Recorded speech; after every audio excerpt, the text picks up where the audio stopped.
Hello, ladies and gentlemen. Welcome to Dirt Track State of Mind. We got us another special call-in guest, and it's the driver of the number 8 UMP, or modified in general, I guess you'd call it, correct? Kyle Steffens. What are you doing there, sir?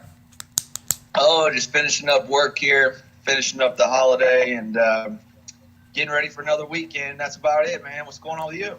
Oh, nothing much. Throwing things, clicking pins. Of course, you had a great run there at the Gateway Dirt Nationals. Talk about it just a little bit. Yeah, it was kind of got behind the ball a little bit just with some stuff in the heat race and then qualifying. Ended up having a flat tire in qualifying, had to start midway in the heat race, and then drove our way to the transfer spot, luckily. And then we had to go through, I think we made the prelim on Friday, had a little bit of some controversy on the track, which set us up decently in the B main for Saturday for the big show, made it in there, and then I think we came from 17th to 5th, so in the A main Saturday. So it was good, man. It was real good. There was some talk, though, in the pitting area that you kind of, well, not just you, but a lot of people were alluding to, and it was quite evident, the treatment between the classes, the midget guys versus the late model modified crowd. What is that all about? And it is kind of, you can kind of notice it sometimes. Like, I even had one guy walk up to me and say that the rich privileged people are going out on the track, and it's like, well, dude, you're in a $100,000 late model. I mean, you could be out there with them too. Yeah. What's the scoop on this community issue that's going on there? Yeah, I don't know, man. It's kind of weird, but I noticed it. And when the midgets would go on the track, not as many people would be saying, but when the stock ever hit the track, 90% of the open wheel guys would leave. And I kind of noticed that it was like a flood. The people would come out and you would kind of see the gear that they were wearing. They had, the Chris Bell shirts on, or the USAC stuff, or, open wheel stuff, which I'm a huge fan of. But yeah, it just kind of seemed like racing kind of has intertwined cultures, I guess you could say. So you've got dirt racing, and then you have your midget racers, you have your modified racers, and your late model guys, and then down from that comes your street stock and your 4-cylinder and things like that. So yeah, but at the same time though, the modified guys like the late model guys, and it almost seems like and even the stock car guys, it almost seems like a Fender versus open wheel deal in the dirt world. Yeah, I agree with you on that, and I'm kind of one of the rare people that, I guess because I've raced a lot of the different cars, I like it all. But there's you could go down a whole different path with that deal as far as slide jobs go, and certain different styles of racing. Midget guys put on a hell of a show, I think. And they'll throw a slide job, and the guy that's getting slid knows how to hit the brakes most of the time and make the crossover, where stock cars, it's kind of starting to show now. It's getting better. But like slide jobs and the stock car stuff, a lot of the times guys will just run into each other, and then it turns into a big fight in the pits or whatever, and it's just silly if you ask me. It's a slide job's part of racing. So I guess that's all kind of where it boils down to, is there's different ideas or different mindsets on how racing's supposed to be in the dirt world, versus open wheel versus stock cars. But I wish more people were open-minded to everything, but they're not. Yeah, it's really weird. Dirt suffers so much on a general relevance basis, and it kind of kills the sport overall. Where it feels like, to me, especially, that of all these different communities within dirt, the late model, modified, Fender versus open wheel. That's basically what you see here. If we all kind of just got in the same boat and kind of pushed everyone out there and said, we got all the badass things. It's kind of like Fender racing is like a big butt and open wheel's the big tits. We got both of them. Why have an argument on which one's better? So yeah. That's really how it should be coined there. And I coined that from old Patrick Daniel, which was the guy who was featured in the Inside the Dirt show, like you were too. But it's a weird thing, I do look at the communities in one way that, the whole Jeff Gordon effect didn't really affect the late model modified world like it it does in the open wheel world. You see a lot of young guns, trying to use the open wheel midget as a stepping stone to stock car racing. You don't really see that in late model or modified racing. You got an Austin Dillon in them who did it a little bit, but it hasn't ever been trendy. Scott Bloomquist is a hell of a lot bigger name than a Jeff Purvis. Nobody's sitting around waiting for or hoping the next young gun comes into late model racing and then moves on to stock car racing. That's not a trend. No, it's not. I agree with you there. Unfortunately, because I feel the last few years, especially with guys like Kenny Wallace and Kenny Schrader and Tony Stewart, bigger names, but I feel like the modified stuff has actually kind of overtaken some of the late model stuff as far as the racing goes with some of the bigger races we have. And I may be biased, but I ran late models for a long time too. And I don't know. I don't know why a modified wouldn't be a stepping stone, but I think it's the class is kind of looked down upon from some of the other folks as a lower class. And I'll tell you now, I know that we spend a lot of time, a lot of money, a lot of resources that trickle down from the top tier of racing for the modified class. So, as I get a little older, I wouldn't mind if I were to tail out of racing, still own a modified team and help a younger person come through. Whether, my son, he's still really young, but if there was somebody that had good talent, I could kind of help hone their skills. But the problem is a lot of the top teams aren't looking for guys in that car, like you said. So I don't know. I think that's a positive thing. You look at the open wheel world, and you look at midget racing and even World of Outlaws sprint car racing. If you're a young guy in there, you're not at the top. You're at the step to get to stock car racing. Where I think that is where the late model and modified world is kind of benefited, because y'all's big names are racing y'all's cars. Unlike our big names are not racing our cars, and the one or two that is multiple time World of Outlaw champions and Knoxville Nationals, like a Donnie Schatz. Unlike the situation over there for y'all, you got Davenport, you got the Scotts and USMTS, you got your Mike Harrisons, you got your Ricky Thornton Juniors. These are all big names that everyone shows up for dirt racers. It's not like the open world where guys have to come back and all that. Y'all don't have that. Like I said, that Jeff Gordon effect never really played to the late model community. Therefore, y'all have a lot more celebrated dirt track racers, which is why a guy like a young gun Bobby Pierce, really aspires to just run late models. Yeah, that's very true. And I think that's good for the sport. I know you were alluding to how, getting guys from maybe modifieds or something to a NASCAR, but in my opinion, that current situation of just racing modifieds or racing late models is good for the dirt racing world, because that is viewed as a top tier level. As far as debating modifieds or late models, I kind of think if there is any kind of stepping stone, that a modified would be something like an Xfinity car, and a late model would be like the Cup version of Fender racing in dirt, something along those lines. Yeah, absolutely. I still think that the modifieds and late models are close to the same thing now, even though our races don't pay as much money. I think eventually they will.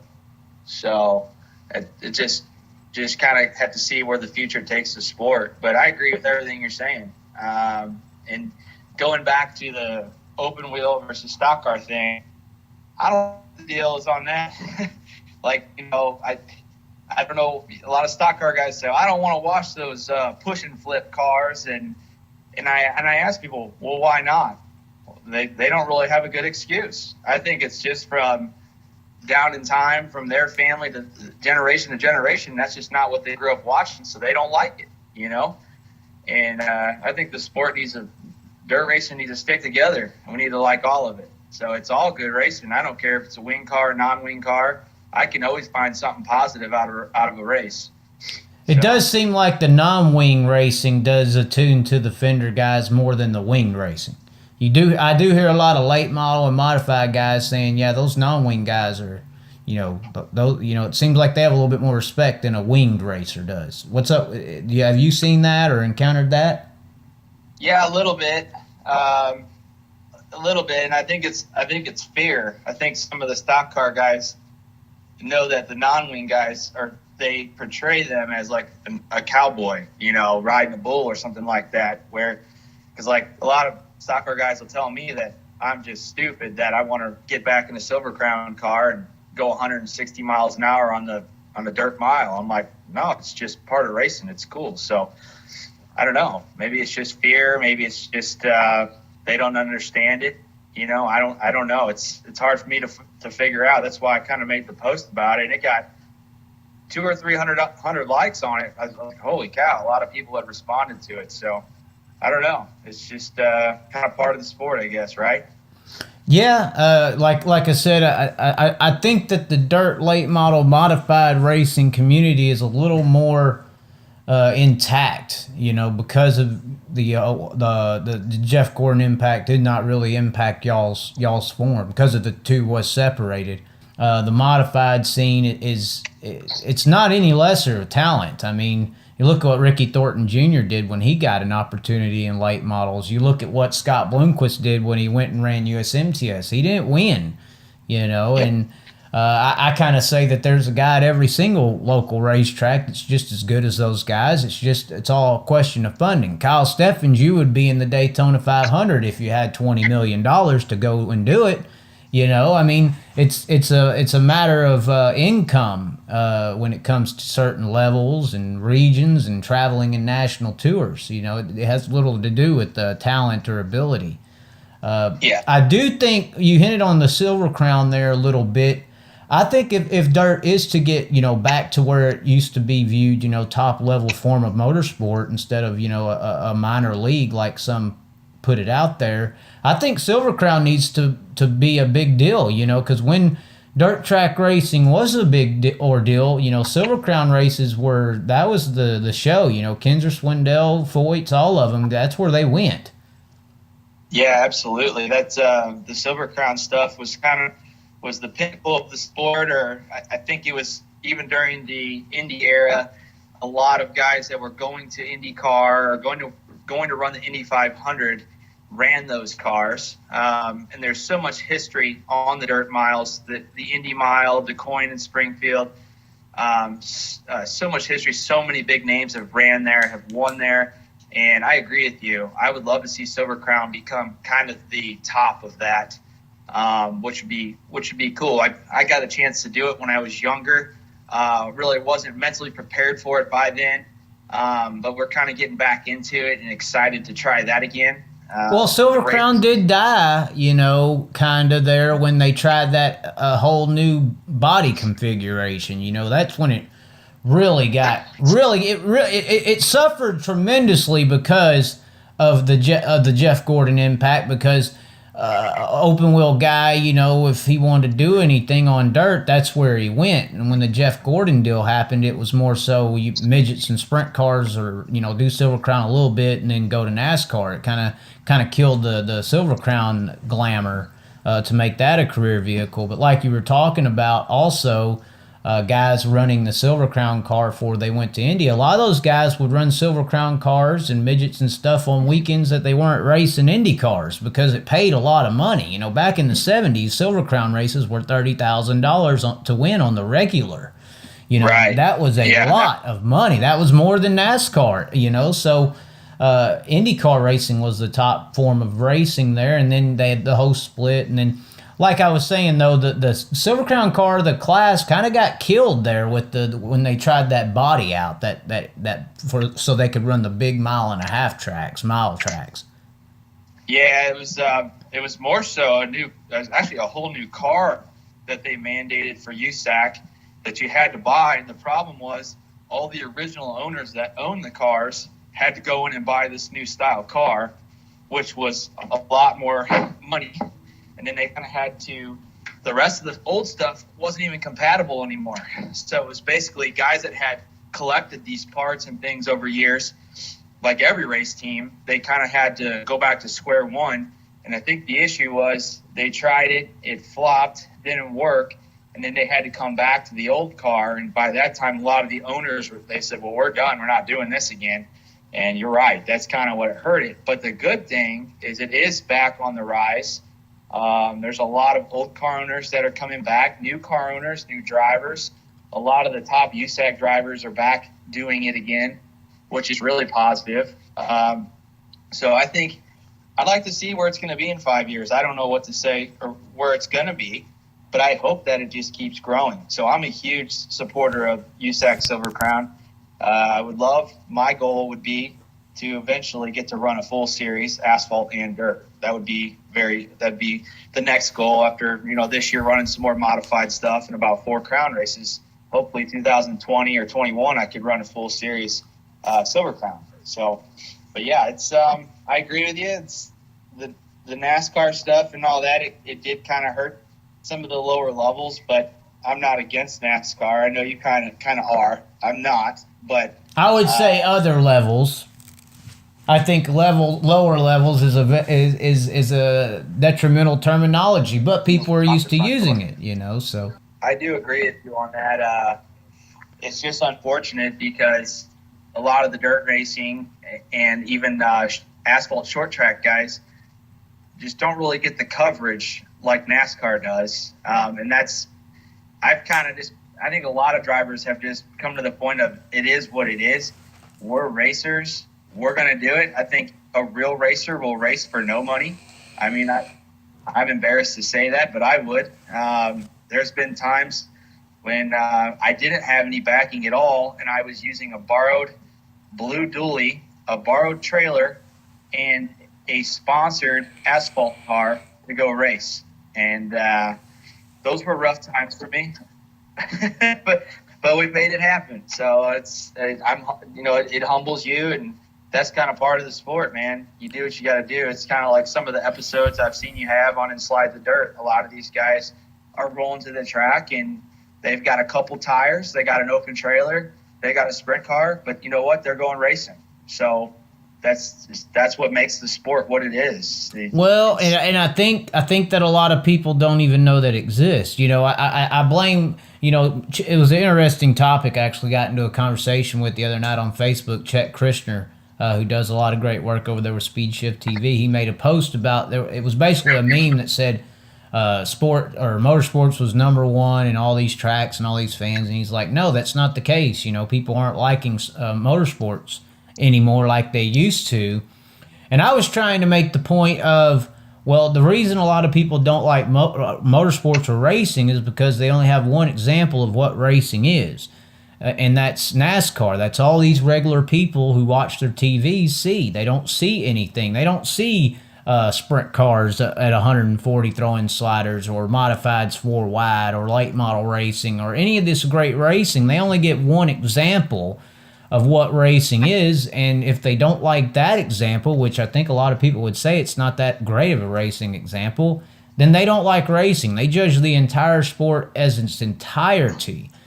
And I think that's a big deal. And then, of course, the local guy at the dirt track, they may hear about him, but if he was any good, he would be on their TV in the pros. Yeah, you have that whole aspect to look at as well. And what I was really trying to point out, and it's kind of like if you were arguing people don't like superheroes anymore. Back in the 80s, and the times when motorsports was covered more evenly, you had, stock car, you had IndyCar, you had dirt track racing, you had flat track motor, you had all these different superheroes that people were seeing. And then Superman stock car got popular there in the 90s.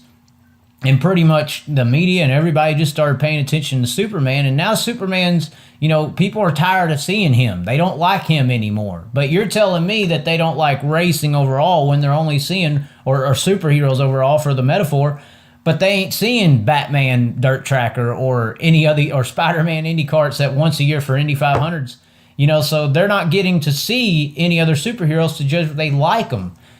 So that's what I would accredit a lot of the problems in racing. And a lot of people say I'm being mean to NASCAR and Kyle Larson. And Kyle Larson, by the way, talked about me before I talked about him. All my responses to him was because of his comment to me. So Yeah. NASCAR built themselves to this point. I mean, it's not something that, just magically happened. They built themselves to be the one big king dog Superman, and people are just tired of seeing reruns, and I think that's why racing overall is in the state that it is because there's only one example of what racing is currently to American people. Yeah, I couldn't agree with you more on that one. I can't tell you how many people I've met, or I try to spread the word about racing to people my whole life. And a lot of them say, well, that NASCAR stuff, that's just hillbillies out there and this and that. And then you ask them, have you ever been to a dirt race? And a lot of the times they don't even know it exists. Or like you've got like a different class of race fans with NASCAR fans. And a lot of them, pre-Kyle Larson and Christopher Bell days, didn't even know that dirt racing existed. They didn't know where Kyle or Chris came from, or any of these guys came from, which to me I was dumbfounded because a lot of sports fanatics, hockey, baseball, they know through the ranks where these guys came from, where they started, and it's almost like the fans are somewhat ignorant on the NASCAR side. And I don't want to say that in the wrong way, but that's kind of how it's been. And I'm agreeing with you too, is a lot of people are not interested anymore because the sport doesn't have the Tim Richmond or the Dale Earnhardt or the old school guys that kind of had character to them. It's more so now it's corporate. Everybody has to answer the same way. It's this brand car with the sponsorship and these tires and Gatorade fuel, and you got to drink your Coke. People don't want to see that. That's robots essentially on TV.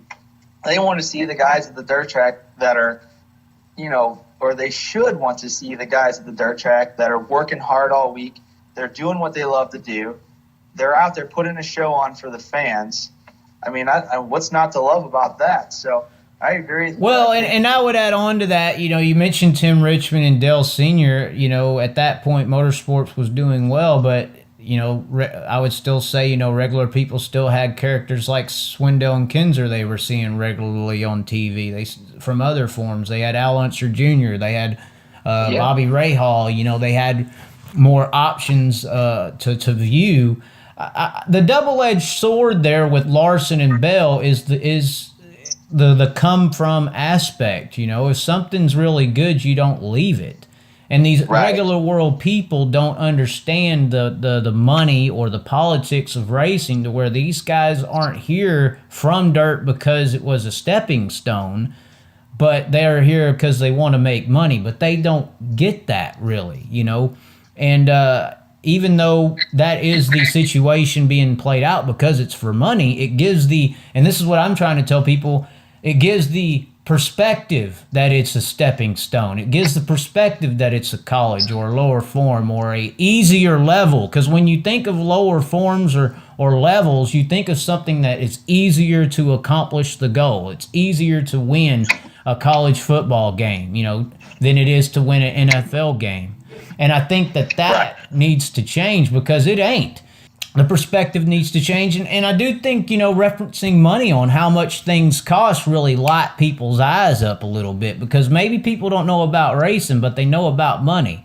So when you tell them that this modified is $80,000 or this late model is $100,000 or this sprint car is, $100,000 or that cup car to be in it for a year is $10 to $15 million, it kind of lights their head up on, wow, I didn't know all that. There ain't no way he's some poor broke redneck if he's got $80,000 in a modified.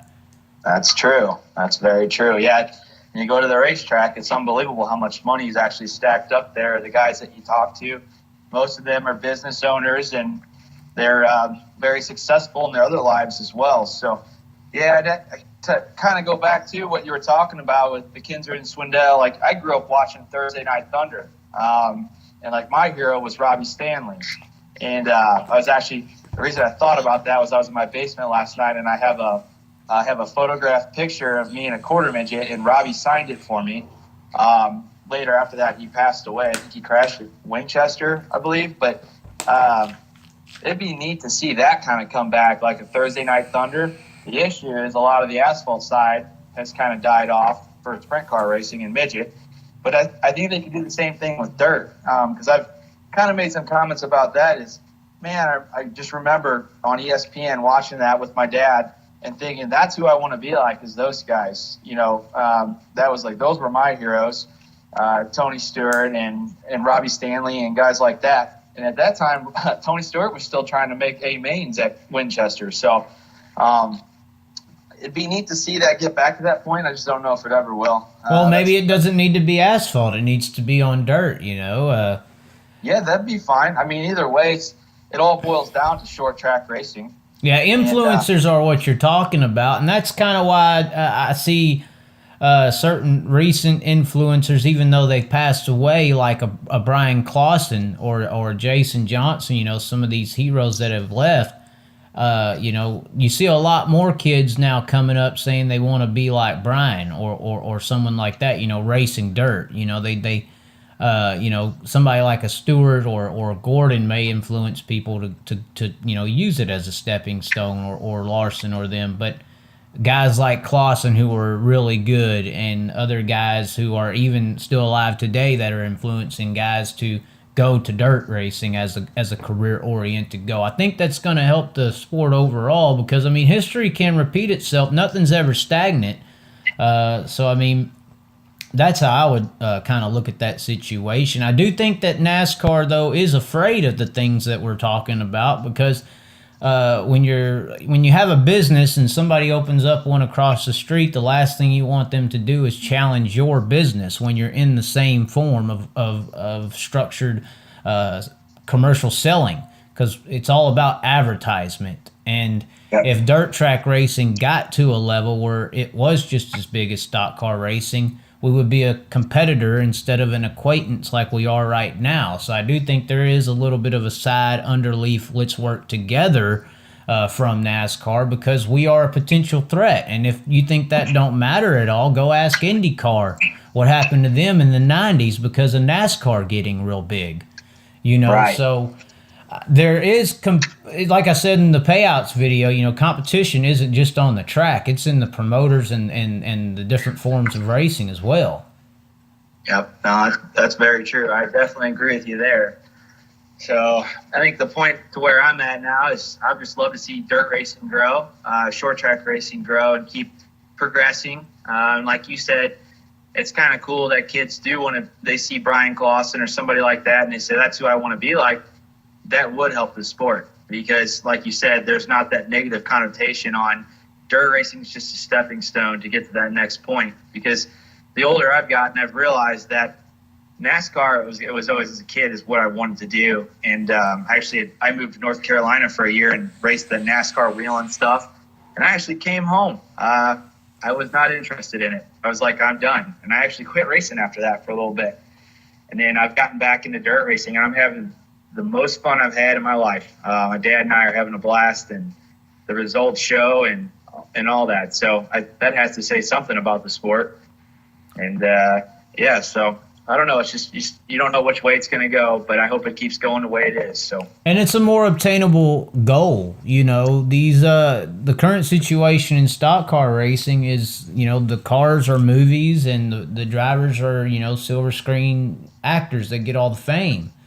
That's why they replace guys with the same number and color combo, trying to just put in a new actor, like a Jeff Gordon or a Rusty Wallace, like they did. They just keep carrying the 2 and carrying the 24 and the 3 with Austin Dillon. It's the same movie. They're just putting in a new actor, trying to sell the same old thing.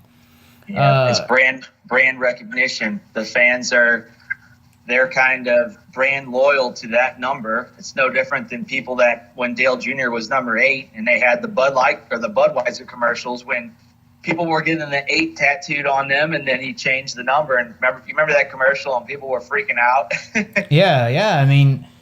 A great example about that, So, it's just interesting how it all works out. I do think that dirt's a little bit more obtainable to achieve, as well as the competition is very tough, and I think that's something that's underrated as well.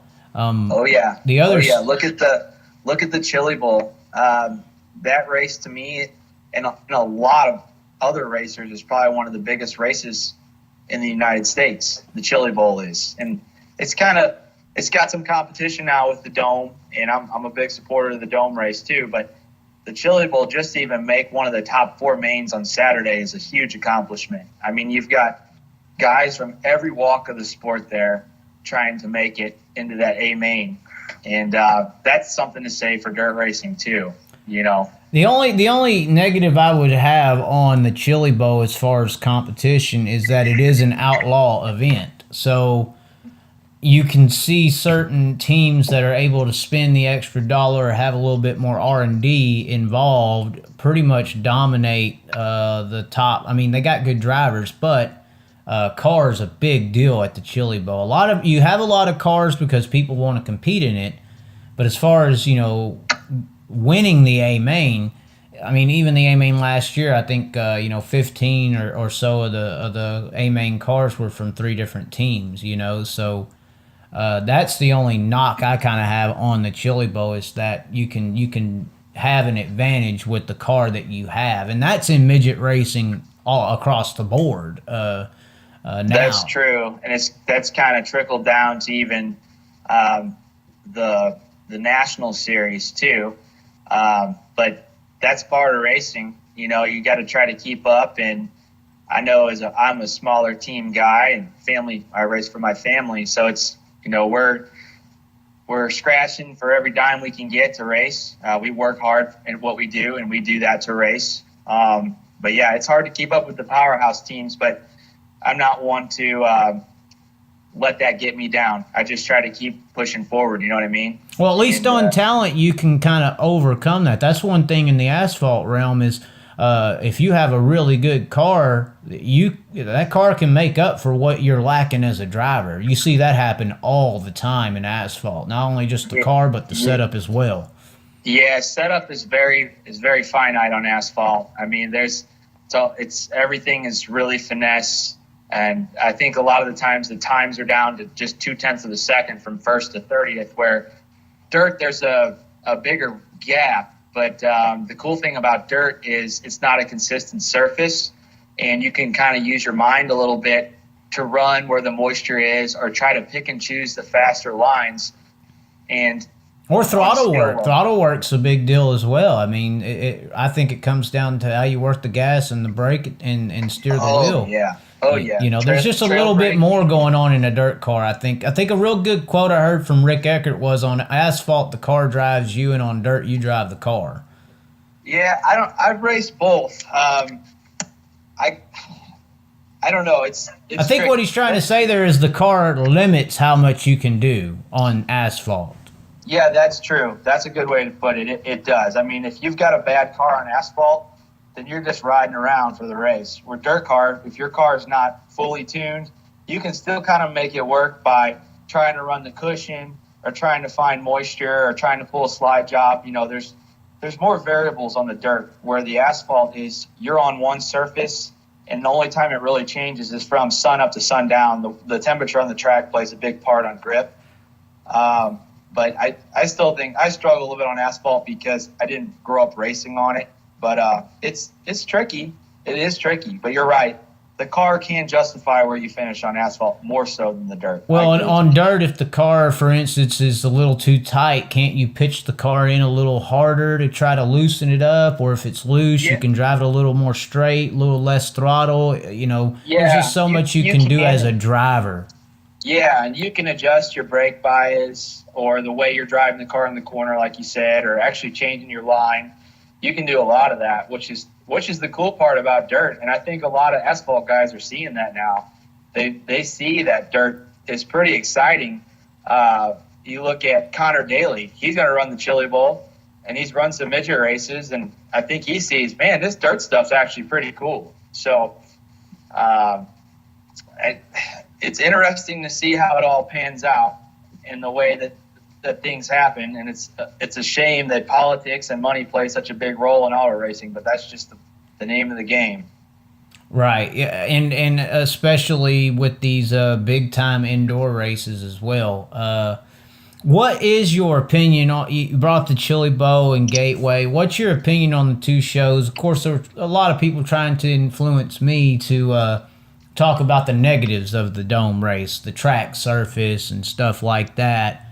You know, if I was to blame anyone on the track surface, it would be the city of St. Louis, who's forcing, you know, everyone there to use that dirt. Yeah, I would also get really upset, kind of at the only other, you know, critical or criticism I have for it is how the people were. I don't know if you experienced it, but I didn't really, but I saw it a lot and heard it a lot. Is how the event staff, the city appointed staff, was just treating people, you know, not necessarily like cattle, but kind of being a little rude to everybody, a little mean. It felt like. And I think that goes back to the ignorance of the sport, you know, Kyle, because I don't think that city knows, you know, what's going on, really, how big of a deal that is, how much it's helping them. And it was pretty much, you know, treated like get in and get out. I've heard that the show's been threatened twice to be kicked out. And it's just like, you really have no idea what's going on. No, that's true. I see that as well. I do think, and I give credit to Cody Summer and Jacob Nord and those guys that put on the race, and I'm not kissing anybody's ass, but I do think it's an awesome event. Yeah, the dirt does suck, but it is what it is. And like you said, it's not their fault. It has to do with the contract with the dome, I believe. And I think that's the dirt that they've got to use. And I know the guys that have built the track the last few years, they're racers, and they want the track to be good too. And it's got every bit of opportunity to be a great show. And it is a great show. But the thing is, like, the dirt being so rough, it makes it a little tricky. I think if the city officials knew how important that was and knew that there was, you know, $20 or $30 million worth of racing equipment in the building, that they might allow some proper dirt. You know, it's just their ignorance to the sport is why it's not happening, in my opinion. That's the issue with St. Louis. I was born and raised here, and I love this where I live. But Missouri or St. Louis has always had a struggle for auto racing. And the guys at Gateway have been trying really hard to push over there for the IndyCar race and all that stuff, just to push for the sport and for St. Louis. And the city of St. Louis, I think, is number 3 most dangerous city in the United States right now. So that's probably the first issue there, you know. So I think there's definitely more issue than what people see. And I agree too. The staff, which that was working, like with the midgets and stuff, they'd only let you walk in one way or the other. But I try to look past that because I want the event to keep going. I want to push for the success of the event because that's where I was born and raised. And the Dome versus Chili Bowl, 2 different events. I'm a fan of both. Best way I could put it. Both really awesome events. Well, I do think that Gateway, I talked to a racer, and he's like, the Gateway does everything that the Chili Bowl's trying to do as far as the atmosphere and the intros and everything. They just have the room to do it. And I'm with you that the event needs to keep growing and be bigger. And, you know, it had the lower bowl filled up, but there's still 2 sections there that can be filled. And it needs to be filled by regular people, but I do think maybe the city needs to get a little bit of a ass chewing on what's going on and maybe help out with the dirt situation. Just because if a regular person does come in there and the racing is, you know, subpar to a regular dirt event because of the track conditions, unlike me or you, Kyle, who sees that event and is like, wow, it's you know, it's the hugest thing in the world because it's dirt track racing in a dome. For a regular person who sees monster trucks and supercross, if they want to be an inch critical, they're like, what's the big deal? You know, so it's not really a big deal to see a dirt track race in a dome if they've never seen dirt track racing before. It's not their holy grail of ideas. So it does need to be a really good race as well in that venue to impress the regular guy who may come check it out. No, I agree with you there.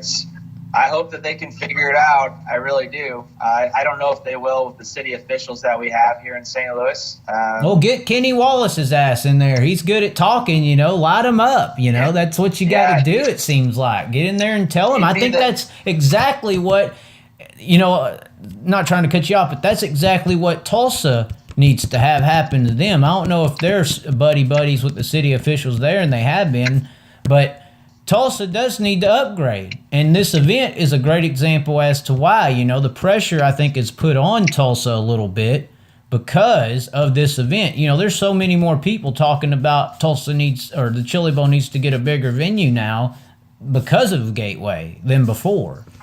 Yeah, that's true. And also Chili Bowl's getting more and more cars signing up, which I don't know if this year, I haven't really looked at the number.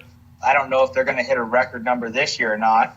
But I agree with you there. They're going to have to step it up. And there's nothing wrong with competition because competition helps grow one side or the other. Well, it grows the sport. I think we need more than 2 indoor huge events. I think the wintertime is a perfect setup to have some type of a dome series style of event that promotes dirt, that then gets people, when it comes summertime, to go outside to the outdoor season. Have an indoor and outdoor season, which we kind of do have. We just don't have too many huge events, and we don't have special situations like St. Louis has because there's not a lot of domes connected to a convention center out there.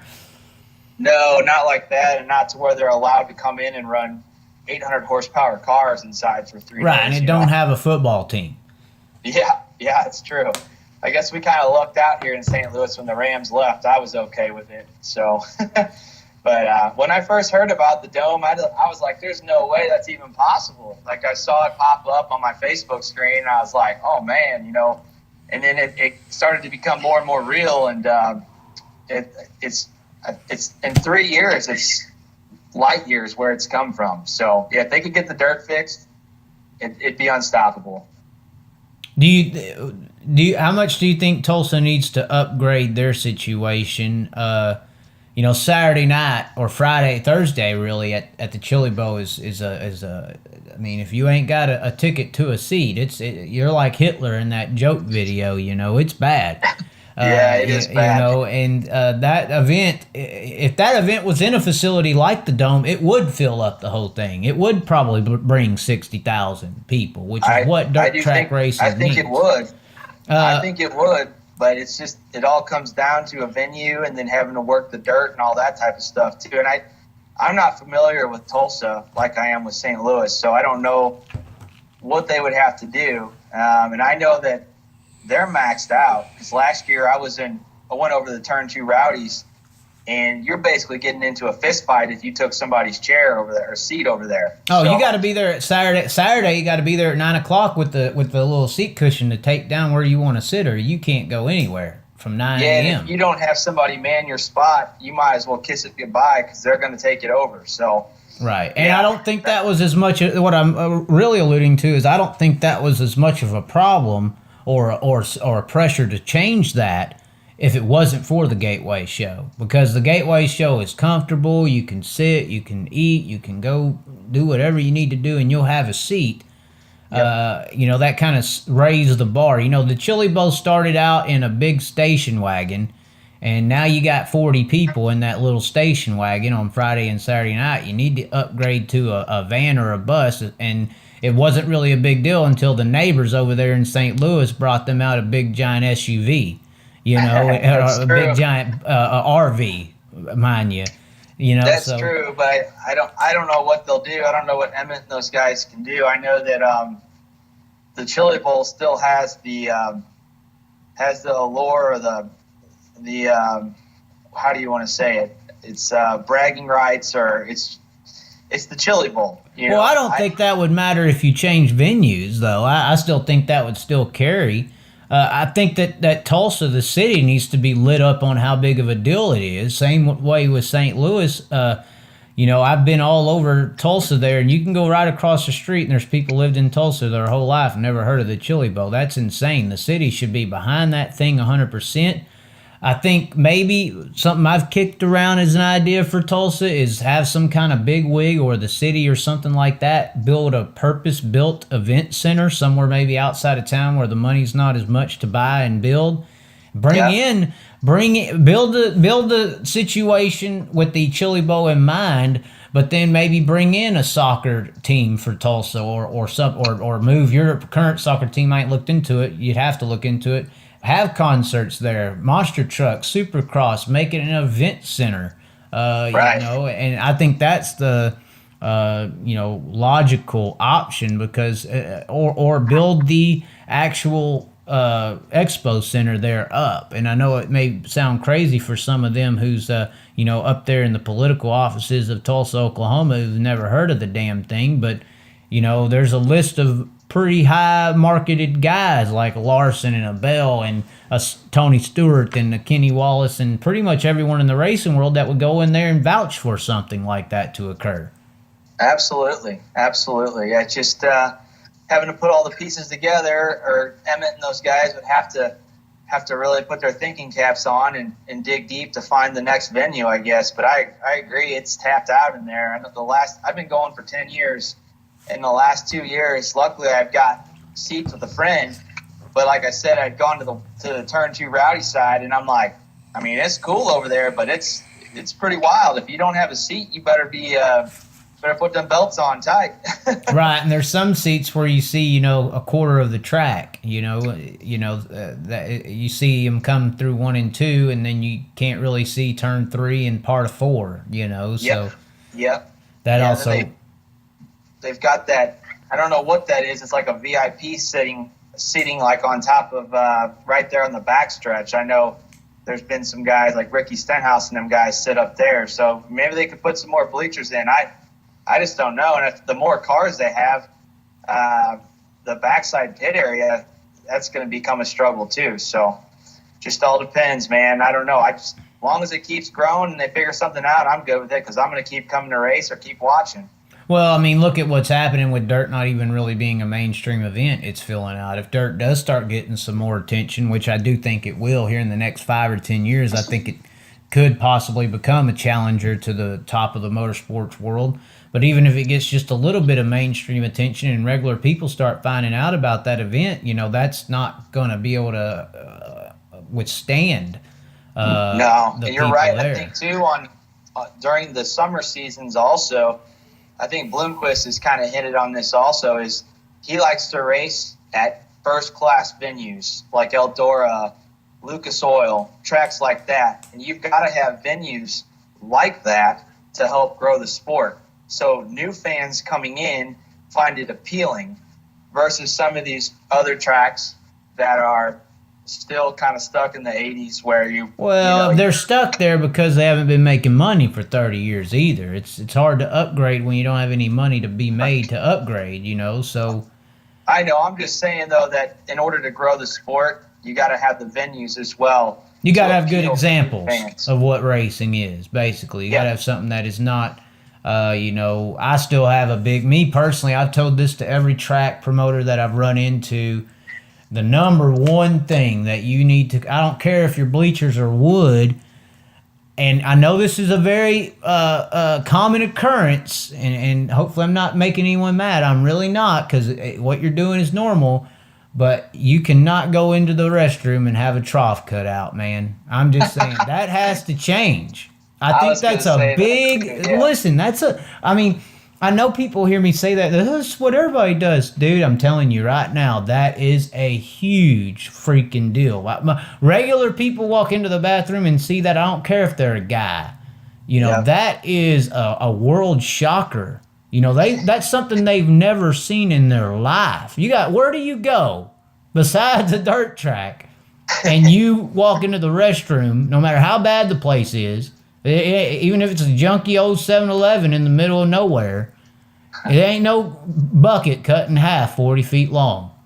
No, you're right. I was actually going to say that when I was talking about tracks that were kind of stuck in the past. And that's, what if you want to bring your wife with you or something like that? You can't take her to a place where you got to pee into a bucket. So, and that's... Well, and the women's restrooms have been mainly upgraded, or at least somewhat modern because they're all stalls, you know.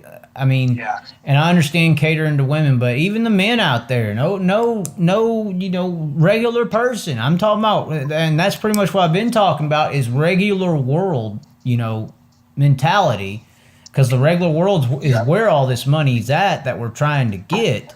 You cannot have a trough in your male restroom. I do not care how normal it is. It ain't normal in the regular world where you're trying to make money out of. Right. No, I agree 100%. I was going to say that, and I didn't, but I agree with you on that. That's got to be something that needs to be fixed, because there's a lot of people that go and still got to use the restroom if they're drinking beer. So. Right, and all of our issues do kind of come back to a relevance issue. You know, when I was helping a racetrack in Mesquite, I would basically do press releases every week. I would put out results. I would make videos. I basically played nice for 5 or 6 years trying to promote dirt racing for some racetracks. And I sent in, you know, to the local TV stations, you know, here's this young gun, here's this guy, here's what we got going on, check it out, check it out, check it out. And I never fucking heard back from them. Except when Kevin Ward Jr. was killed. That's when they wanted to come out and say hi. And that's when it really clicked in my head. It's like, no matter how good this local young 20-year-old sprint car driver is, these sumbitches are never going to come out and say hi to him until he goes out there and flips off into the damn woods and dies. You know, and it also hit me really hard on the relevance of this sport when the World of Outlaws were coming back. And I sent a email to all the big media stations in downtown Dallas and said, the Outlaws are coming this week. You should check it out. Here's some history. Here's the history of the track and the Outlaws, birthplace, all that. So unbelievably, one of them called back and they said, the Outlaws are out there this weekend. I'm like, yeah. And I started telling her all about it. And she's like, wait, you mean the arena football team, right? There was an arena football team named the Mesquite Outlaws that had just opened that year. And they were playing. And she was worried about covering them, you know.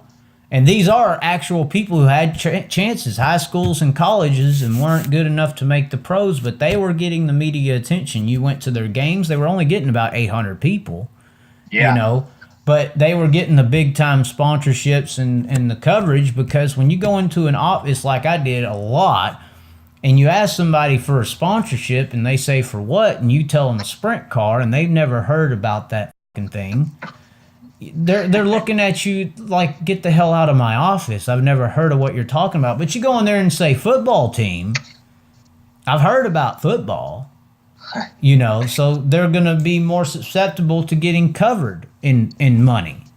No, I so agree. that's why I've went down this road of relevance and issues like that, because I mean, you go, I don't know, like I said, I don't know who's going out there in the regular world trying to talk about this dirt track racing thing, but the reason our drivers aren't getting paid and the reason these tracks ain't filling up is because we are a fucking ghost, buddy. There are more people that believe in aliens and ghosts and probably Bigfoot in a sprint car or late model, and that is the number one damn problem in the sport. Yep, very true. And that kind of ties back to our beginning deal, you know, the dirt communities with the open wheel and the modifieds and all that, and even the big block modified up northeast. That's a whole other community. I think if we were all working together, it would benefit us all. And then, you know, maybe putting in something besides a trough in the restroom. Absolutely, man. Let's dial her down. So where are you racing this coming up soon here? Soon next on the list is Chili Bowl. I'm going to run for Zach Dom. He's got some really, really nice equipment, so we'll see how that goes. And then after that, the focus is to get my modified team kind of put back together after the dome, get the motors freshened and all that stuff, and then we'll probably run 25 to 30 nights next year. Events around Missouri, Illinois, Indiana. Try to stick to the races that pay $1,500 to $10,000 to win. So we're gonna kind of race for more big money races and higher caliber of cars, and then also the goal is to run 4 Silver Crown races, starting in May at the Indy Mile, and then Springfield, DuQuoin, and also possibly Williams Grove. So we'll kind of see where the budget puts us and where we're at, but that's kind of the goal right now for 2019. Yeah, I feel you there. You know, I'm in the same kind of boat. I'm going to go on the road full time next year. You know, people. Yeah, I saw that. People That's are pretty brave. Hey, people are saying you're crazy, and I'm trying to tell them. I'm like, man, you know, mankind kind of evolved to where we are from leaving the damn cave. You know, a lot of people like to hate on, Western civilization spreading around because of some white guys on some ships. You know, but it took a lot of balls, you know, to just sail off into the ocean hoping to find something. You know, that's you're committing. But my main point to them is like we've kind of devolved, or I don't even know the terminology to really use there, but we've went back to being in the cave called houses. You know, we're scared to get out and go, and the only goal right now it seems like is to get a bigger cave than everyone else. Yeah, that is the problem. Keeping up with the Joneses versus life experience. We got one life to live, man. And I know that I'm trying to pursue my dream of racing, and then also being a good father and a husband and helping my family with their business. But yeah, the last thing on my list is getting a bigger house. I'll tell you that. That's just more work. A bigger cave, a bigger damn cave. A bigger cave with a nicer trough cut out for the bathroom. Oh, wow. Yeah, well, I'm trying to go out there and get, you know, these dirt track races a little bit more relevance. I have 2 somewhat plans with this whole deal. Of course, I'm going to Tulsa here in January. Then I'll be going to Florida in February. Trying to get some media credentials for Daytona so I can go up in there in the press conference deal. And when they have their little questionnaires with the driver, I want to ask Kyle Busch, you know, when are you going to move up? And when he responds and says, what do you mean? I'm going to say, well, you're over here beating up on rich kids. When are you going to go over there and race against real men, like at the World 100 or something? You know, and see what he says about that. You know, move up as far as, maybe not move up as far as pay, but as far as competition, I would definitely say that, you know, you would be moving up to go run the World 100 or instead of Daytona 500. That, you know, and then I got a side gig. I got a few people wanting to group up and go to the truck race at Eldora and protest that transgender event. So that might be our 2 big moments here that are in the works right now. So I'll definitely be watching for sure. I think the protest one at Eldora's gates would be hilarious. Yep. That would be hilarious, you know. I'm just saying there's a male and a female, just like there's a dirt car and an asphalt car, you know. I mean, they don't belong on the other side. I'm just saying. Yep.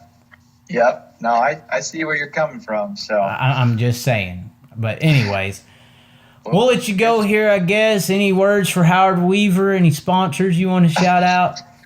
Yeah, no, I talked to Howard Spider Weaver today, actually. I've been doing a lot of iRacing, and I told him I'd be chatting with you. He told me to say only nice things about him, so I'll be forgiving for the guy. He's a good iRacer, and he claimed that he's going to meet me on the track this year, so I hope Howard does. And he's racing for more money than you on iRacing. I think that's pathetic. I know. It's terrible, isn't it? That's the negatives of iRacing. People think it's all great and grand, but it ain't going to be too great and grand when you're influencing people to get on their computer than a real race car.